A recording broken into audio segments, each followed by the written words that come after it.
Hello, little wildflowers. Welcome to Wildflower Woods. How is spring for all of you?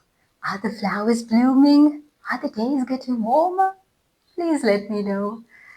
In our place, since we don't have winter, the spring usually brings us a sprinkle of rain and the birds we see every year.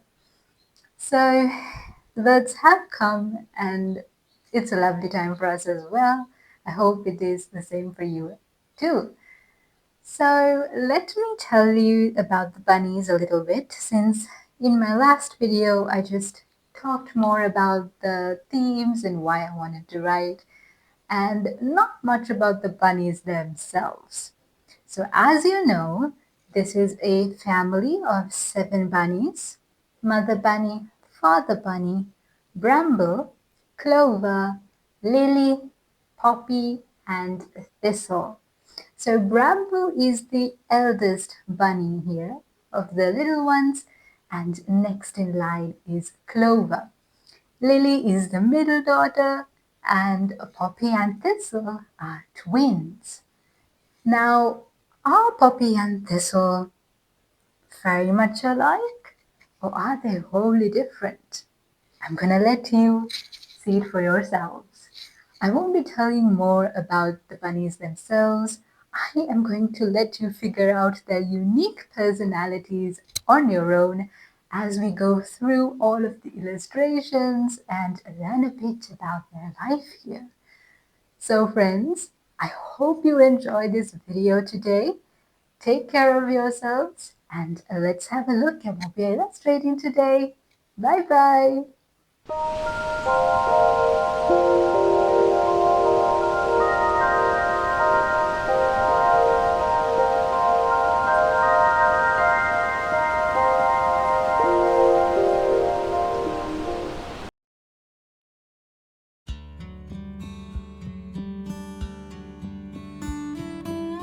It is a rainy spring day when the skies were grey and the garden was dripping with rain, and 5 little bunnies discovered that even the dullest afternoons can turn into something rather wonderful. So let us step quietly into the Bunnywood cottage. Outside, the spring rain fell in gentle silver threads. It pattered softly upon the roof, trickled down the window panes, and turned the garden paths into shining ribbons of mud. Inside the cottage, however, things were not nearly so peaceful. 5 small bunnies sat scattered across the sitting room floor. Bramble lay on his back, staring at the ceiling. Thistle had his chin in his paws, sighing dramatically. Lily and Poppy were leaning over the windowsill, watching raindrops race down the glass. Clover paced back and forth, back and forth. "I'm bored," groaned Bramble. "There's nothing to do," Thistle sighed. "We can't go outside," Lily added, tapping the rainy window. "And all our games feel the same," Poppy said. Clover stopped pacing and flopped into a chair. "This rain might last forever." Just then, Mrs. Bunnywood stepped into the room carrying a basket of freshly washed carrots. She looked around at the gloomy little faces and raised an eyebrow. "Well now," she said kindly, "this will never do." The bunnies perked up slightly. "What do you mean, Mama?" Clover asked. Mrs. Bunnywood set the basket on the table and smiled. "If the rain keeps us indoors," she said, "then we shall make our own adventure." 5 pairs of wings lifted. "How?" Thistle asked. Mrs. Bunnywood clapped her paws together. A cooking contest! Immediately, the room burst into excitement. A contest? Cried Bramble. Yes, indeed, Mrs. Bunnywood continued. Each team must cook something delicious, and when everything is finished, we shall taste the dishes and decide which is the finest. That sounds wonderful, said Lily. Can we start right now? Poppy asked eagerly. Mr. Bunnywood peeked in from the hallway. Did someone say cooking?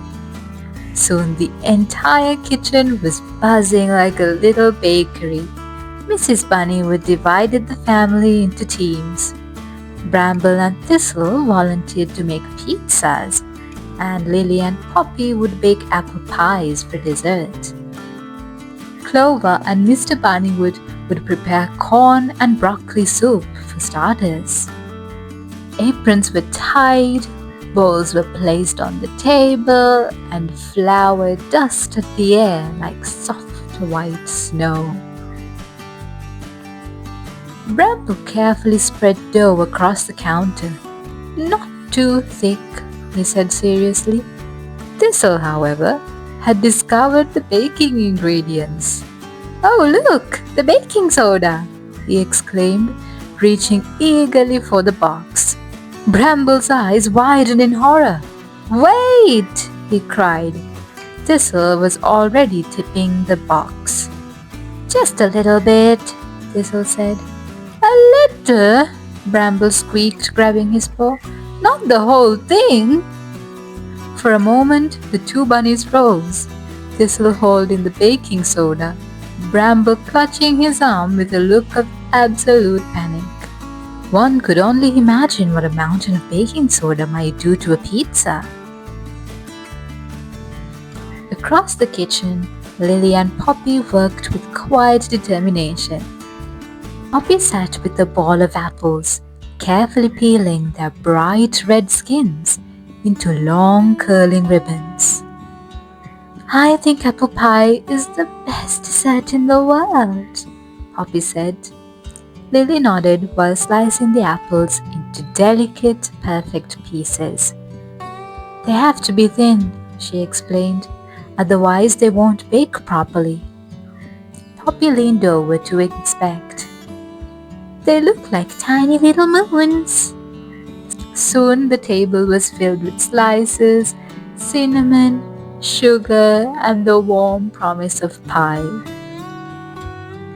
Meanwhile, Clover and Mr. Bunnywood were busy preparing vegetables.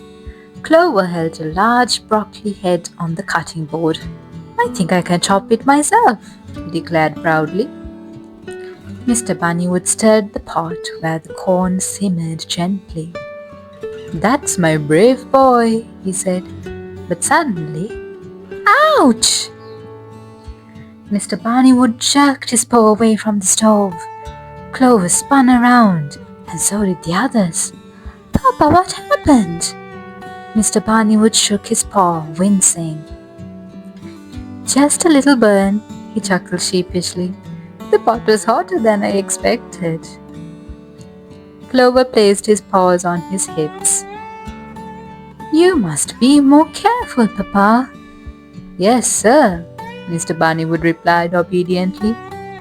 Then Clover lifted the knife once more, ready to chop the broccoli like a very serious chef indeed. Soon the kitchen was filled with wonderful smells.